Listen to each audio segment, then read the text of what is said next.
Think about every time you've ever pondered the meaning of life, or tied your shoes, or done anything. Everything you think or react to requires the firing of thousands of neurons. But what is a neuron, and how does it fire? Neurons are cells. They have everything a regular cell has: DNA, ribosome, a cell membrane. In addition, neurons have special properties that are explicit to neurons. Neurons have long, arm-like parts extending in many directions, with axons being the sending segment, and dendrites being the receiving segment. Some neurons, like the one that stretches from the base of your spine to your foot, is up to 1.5 meters long in humans. These parts are covered segmentally with a fatty insulator called the myelin sheath that allows electrical impulses to travel extremely quickly. Neurons send and receive messages. These messages are transferred through electrical impulses and chemical transmitters known as neurotransmitters. Neurons grow extremely close to each other, with the axon of one neuron coming within micrometers of touching the dendrite of another. Neurons rely on electrical impulses to convey messages. Cells cannot create different types of electrical signals to convey varying stimulus, but instead rely on varying the frequency of impulses to create binary-like messages.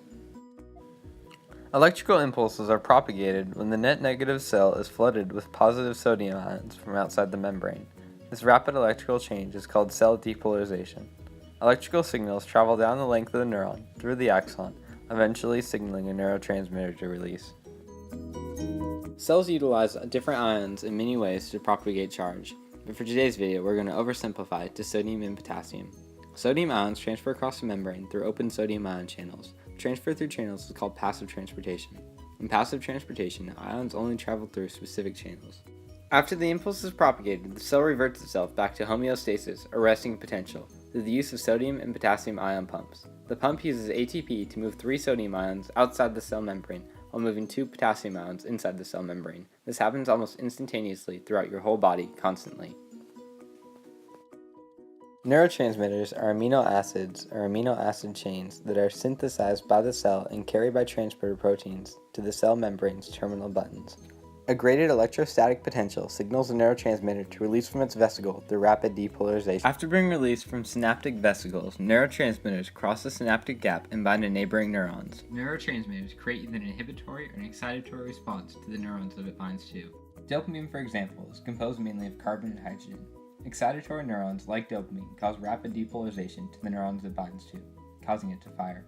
These chain reactions of neurons is how stimulus is conveyed to us. Produced, narrated, written, and researched by Luke Harrison. Art and recording by Samantha Irwin. Captions by Kayleen Melior. Cinematography by Jenny Cranston and Sabrina Myers. Thank you for watching, and as we say in my hometown, don't forget to be awesome.